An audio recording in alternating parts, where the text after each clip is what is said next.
Wah, luar biasa. Iki lho wong. Dadi iki merupakan apa ya? Teko Kodim 0824 Jember. Iki terobosan anyar. Dadi Babinsan iki ya sekalian dadi tracer.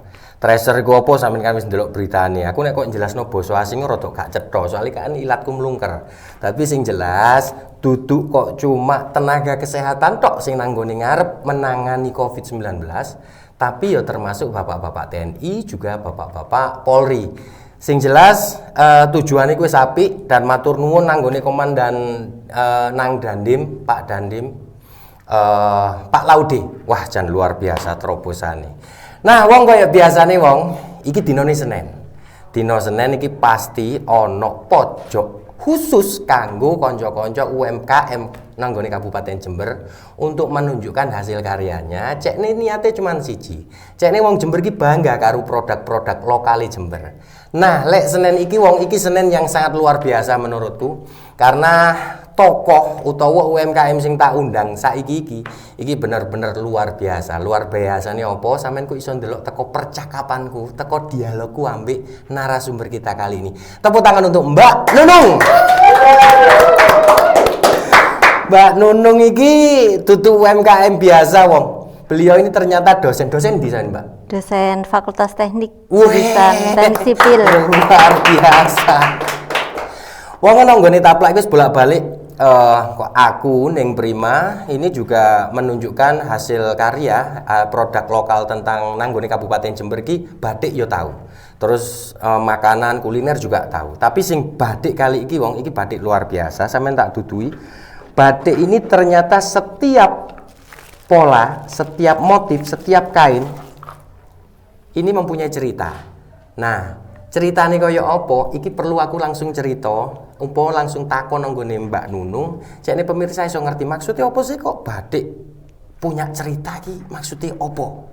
Mbak Nunung bisa diceritakan tentang batik sing tak cekel ambek sing sampean cekel iku, Mbak.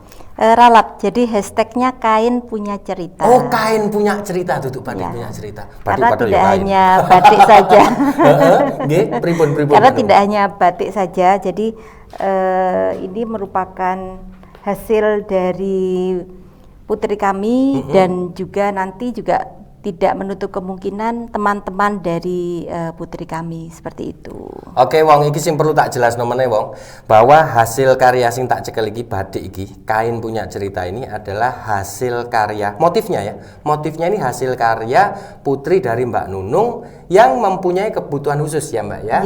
Nah, iki wong roto-roto biasanya Mbak Nunung kalau ya banyak orang tua yang mungkin mempunyai putra atau putri berkebutuhan khusus biasanya kan minder karena tidak tahu ini anak nantinya seperti apa, bakatnya di bidang apa, karena kan memang susah. Mbak Nunung bisa dijelaskan tentang kebutuhan khusus dari putri jenengan itu seperti apa sih? Jadi begini, anak saya sejak umur 1 tahun itu saya melihat ada sesuatu yang berbeda. Jadi misalnya kalau anak-anak itu kan dia bisa dipanggil datang gitu kan, terus kemudian diciluk-bak, kemudian dada-dada. Nah itu respon itu sangat kecil sekali untuk anak kami seperti putri kami. Jadi pada saat itu saya kebetulan waktu itu lagi S2 di Surabaya, sehingga kita memeriksakan anak itu di Surabaya waktu itu. Kemudian ada masih awal tadinya sempat speech delay, maksudnya keterlambatan bicara. Kita masih agak aman ya. Ternyata ditunggu kok nggak ngomong-ngomong, kemudian juga dia juga hiperaktif juga gitu kan. Akhirnya kita periksakan kembali sampai akhirnya dia didiagnosa autisme seperti itu. Nah sejak si putri kami didiagnosa autisme, kemudian disitulah kita mulai terapi seperti itu. Jadi terapinya mulai dari waktu itu startnya kita di Surabaya, kemudian lanjut di Jember, sampai kemudian saya sempat cuti kita ke Jakarta, sekian waktu ke Jakarta, juga membawa 2 guru waktu itu demi kesembuhan demi kebaikan dari putri 2 guru itu, satu sarjana psikologi, satu sarjana pendidikan. Itu kami semacam ada sekolah ya, sekolah untuk terapis begitu, anak kami diterapi. Kemudian kita merasa sudah cukup juga, akhirnya kita pulang, saya kembali bekerja, kemudian lanjut terapi lagi. Seperti itu. Jadi wong ikhtiar sudah banyak dilakukan oleh Mbak Nunung beserta suami ya. Bagaimanapun juga ini adalah putri dari Mbak Nunung juga suami gitu ya. Titipan dari Allah. Titipan dari Allah, namanya anak itu kan titipan dari Allah. Kecuali teman saya Yoyo, itu titipan JNE. Jadi banyak orang kadang Mbak Nunung ketika mempunyai putra atau putri berkebutuhan khusus, satu dia minder, yang kemudian dua dia bingung karena ini dibutuhkan kesabaran dan ketelatenan.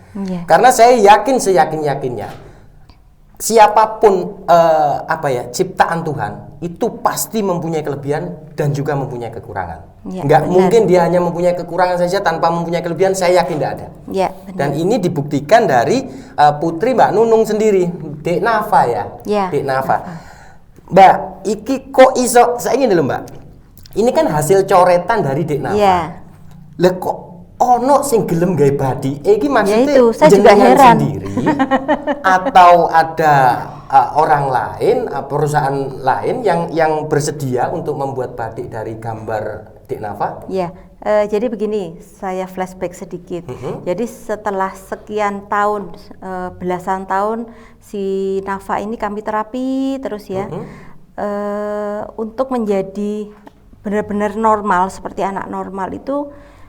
Rasanya kalau kita sebagai manusia ya, tapi kita tetap ikhtiar, tetap berusaha, tetap mohon pada Allah supaya anak kita sembuh begitu kan.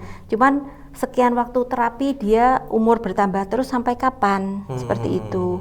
Nah kita berusaha mencoba apa sih yang dia bisa, sekecil-kecilnya apa kita coba. Pada saat itu pernah dicoba untuk bermain musik. Bermain musik ternyata kok nggak terlalu ini di situ gitu loh, nggak terlalu respon di situ. Kemudian kita coba kalau masak, jadi kita mencoba yang sehari-hari seperti itu. Masak sih sebenarnya dia senang juga, cuman karena Nafa itu harus menjalani beberapa diet ya, ada beberapa makanan yang tidak boleh sehingga kadang-kadang itu membahayakan juga. Nah kemudian di usia sekitar 13 tahun dia suka coret-coret waktu itu. Awalnya sih kita tidak melihat sesuatu yang wow ya, jadi biasa aja ya, untuk mengisi waktu antar terapi saja sih sebenarnya. Jadi dia coret-coret, kemudian di kertas-kertas bekas seperti itu. Mbak, bisa ditunjukkan Mbak hasil coretan dari Dek Nafa? Awal-awal, jadi pertama kali. Sebenarnya kalau coretannya banyak sekali, ini tidak kita bawa. Coretan pertama kali itu adalah seperti ini. Ini Mbak ya. Ini kertasnya pakai kertas bekas. Ini kertas kertas asistensinya mahasiswa sebenarnya. Nah, kebetulan di rumah itu ada penggaris, tadinya penggaris sablon namanya. Jadi yang ada kotak-kotak segitiga, macam-macam ya. Itu dia dibuat gini rapi, jejer-jejer begini gitu. Tadinya kok lucu gitu ya. Yang menemukan malah si adiknya, anak saya nomor 2, si Vane. Dia bilang, "Ma, ini kok lucu banget, Ma." Terus akhirnya saya ambil, ayo kita simpan aja, disimpan. Kemudian berapa hari kemudian dia gambar lagi, bentuknya unik lagi, kita simpan seperti itu. Tapi kadang-kadang ya nggak mesti, sekali waktu dia ada mood untuk menggambar, sekali waktu ya kalau disuruh gambar nggak mau. Dan ini ono cerita menarik wong. Jadi untuk bisa membuat gambar, maksudnya untuk mengaplikasikan. Nek sampean ojo kok sampean. Kok umpama aku ditakoni, iki nek digawe apa yo? Lah aku yo bingung, wong iki digoreng yo gak kena. Nah, tetap kemudian Mbak Nunung ini berusaha untuk mencoba ini sepertinya diaplikasikan kepada kain mungkin akan lebih menarik. Dan Mbak Nunung ini sudah mencoba berapa perusahaan Mbak yang dicoba Mbak? 6 perusahaan, semuanya menolak? Semuanya menolak. Disangka semuanya mungkin, menolak karena bingung gitu ya? Mungkin bercanda juga mungkin saya disangka. Setelah saya kan online ya, saya mencoba menghubungi, terus kemudian ya udah, ini ada beberapa usaha bilangnya sih bisa mencetak kain custom gitu ya. Bayangan saya kan berarti sesuai dengan saya mau desain apa gitu kan ya. Ternyata terus saya kirim tuh emailnya, saya scan, saya email gitu kan. Terus ada yang kemudian senyap gitu. Senyap guys gak bales wong. Mari ngono ono sing Ada yang juga langsung bilang nggak bisa. Dan ini ternyata wong. Aduh gitu. Pak Nunung sudah berikhtiar mencoba ini sepertinya dibuat apa. Dan menarik sekali apa ya istilahnya impian Mbak Nunung bahwa gambar-gambar seperti ini tadi bisa diaplikasikan kepada kain. Dan ternyata satu-satunya tempat yang menerima dan akhirnya berhasil untuk membuat motif kain ini adalah salah satu produk lokal kebanggaan Kabupaten Jember, batik rola. Jadi langsung bisa diaplikasikan. Iki wong sing luwe luar biasa lagi. Mbak Nunung, apakah bisa dijamin misalkan setiap pembeli, saya membeli ini, kemudian ada orang yang membeli lagi dengan motif yang sama, ada enggak? Atau hanya satu-satunya yang motif seperti ini? Biasanya satu-satu, ada yang berulang, cuman tidak mungkin sama persis nah, karena pasti handmade bedo. ya, pasti berbeda. Ya.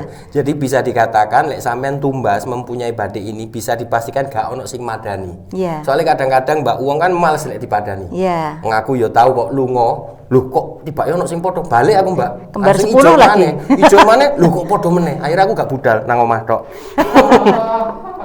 Nah, iki jarene Mbak Nunung mau, Pak, kain punya cerita. Jadi setiap kain, setiap motif ini mempunyai cerita tersendiri, Mbak ya. Salah satunya Mbak, misalnya Mbak Nunung sebagai ibunya. Untuk yang jenengan pegang yang warna cerah ini? Oh, ini. Okay, jadi kain ini Nafa itu membuatnya pada saat ini kayaknya kayak apa nih? Kalau Cak Londo lihat ini kayak apa nih kuning-kuningnya? Ini lek jarku mungkin gedang goreng, pas seperti pisang goreng. Kalau bayangan saya sih pisang goreng. Jadi pada saat itu musim mangga pertengahan tahun lalu itu, jadi di rumah itu kebetulan sering kali kadang-kadang ada yang dikasih, kadang-kadang kita beli gitu ya. Nafa itu kadang Nafa ini mangga gitu. Terus coba digambar, jadi dia gambar jadi seperti ini. Mbak Nunung, iki misalnya ono pemirsa Mbak Nunung tertarik dengan kain yang saya pegang juga jangan pegang juga hasil dari Sabisa Art ini. Ki piye apa Mbak lek ate tuku Mbak? Boleh. Jadi kami ada bisa langsung ke Rola juga bisa. Kemudian kita ada rumah terapi di Jalan Jawa nomor 46 seperti itu.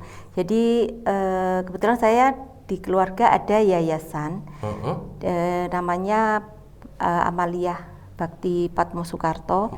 Nah ini salah satunya adalah berkegiatan kolaborasi dengan rumah terapi Gapai seperti itu. Nah jadi kegiatan putri kami yang membuat seperti ini, anggap saja itu sekolah itu ada eskulnya. Oh gitu. Ya, jadi selain anak-anak tetap terapi, tidak kemudian anak saya buat ini sudah bisa, udah nggak usah terapi aja, kamu buat ini terus gitu. Mbak, itu maksudnya jadi rumah terapi. Ya. Terus misalkan dia ono wong Jember, saya juga mempunyai putra atau putri yang berkebutuhan khusus. Terus pengen terapi di sana, itu syaratnya apa Mbak? Nggak ada syarat. Oh gitu ya. Iya. Terus? Maksudnya ya dari orang tuanya dengan anak berkebutuhan mau dibawa ke rumah terapi Gapai monggo. Nah. Sebenarnya di Jember banyak ya, ada beberapa rumah terapi. Jadi monggo sebenarnya sama saja semuanya inginnya membuat anak-anak itu menjadi lebih baik. Yang tadinya tidak mandiri dilatih mandiri seperti itu. Jadi berusaha untuk membuat anak-anak itu kita pengennya sih sama ya dengan anak-anak yang lain. Nggak kemudian ada beda. juga bisa ya. Kita memang agak kerja keras di sini karena anak-anak kami ini kalau terutama putri saya belum bisa bersekolah secara formal. Jadi mulai dari TK, SD, SMP itu tidak karena kualifikasi untuk masuk misalnya untuk TK aja. TK itu kan paling tidak si anak itu dia bisa duduk tenang ya kan. Nah, anak saya itu untuk duduk tenang masih susah. Sebenarnya kalau misalnya saya ajak ke sini ya bisa-bisa nggak jadi rekaman kayaknya. Oke, wow. Jadi iki kok misalnya sampean tertarik atau pengen tanya-tanya lah mbuh iku tentang rumah terapi atau pengen badhe iki engko sampean langsung delokno kene iki ono Mbak, nanti IG-nya ada? Ada. Saya cantumkan di sini, Facebook-nya juga ada. Facebooknya ada. Saya cantumkan juga di sini. Terus mungkin untuk nomor Mbak Nunung berkenan untuk saya? Boleh. Oke, langsung jenengan menghubungi itu. Nah, sing jelas gini, Wong. Koyok sing tak omongno mau bahwa setiap ciptaan Tuhan itu pasti mempunyai kelebihan. Pasti mempunyai kelebihan. selain itu juga mempunyai kekurangan, tapi kelebihan itu pasti dimiliki dan itu pasti diberikan anugerah oleh Tuhan. Nah, iki kanggo pungkasan aku cuman kepengin gini, aku pengen Mbak Nunung nanti menyampaikan kepada pemirsa, mungkin ada yang mempunyai putra atau putri yang berkebutuhan khusus, sebagai orang tua kudune ya apa sih, monggo Mbak Nunung silahkan. Terima kasih. Saya sampai dengan seperti ini itu butuh proses. Di awal-awal itu mungkin untuk tampil seperti ini saya juga mikir sekian kali ya, karena untuk tampil di depan umum kemudian bahwa bilang saya punya putri berkebutuhan itu butuh jiwa yang besar ya, seperti itu. Jadi sebenarnya untuk keluarga dengan anak-anak berkebutuhan yang dikuatkan dulu adalah sebenarnya lingkungan dulu, terutama orang tua. Orang tuanya dikuatkan dulu, lingkungannya dikuatkan dulu, kemudian ayo bersama-sama si anak ini kita akan bawa kemana, seperti itu. Karena apapun titipan Allah itu pasti bernilai, pasti mempunyai nilai manfaat. Kemudian juga mereka juga berhak mempunyai hak yang sama ya dengan anak-anak lainnya, dengan manusia lainnya. Tentunya kita juga harus adil. Apalagi saya juga punya putri yang lain, jadi saya punya 3 putri. Tentunya perhatian saya, kemudian apapun yang kita berikan ke anak kita berusaha adil. Bukan berarti anak yang berkebutuhan kita kesampingkan, kita hanya fokus pada anak-anak yang normal saja, tidak seperti itu, tapi kita berusaha sama. Mereka berhak mendapatkan perhatian, berhak mendapatkan pendidikan, berhak mendapat support yang sama dari kedua orang tuanya, seperti itu. Wah, luar biasa. Kayak sing tak omongno mau wong semua komplit nang gone gini. Jenenge IG yono, Facebook yono, terus kontaki Mbak Nunung yono, monggo jenengan lek aku kok kepengin jagongan Mbak Nunung takon-takon langsung sampean hubungi dhewe.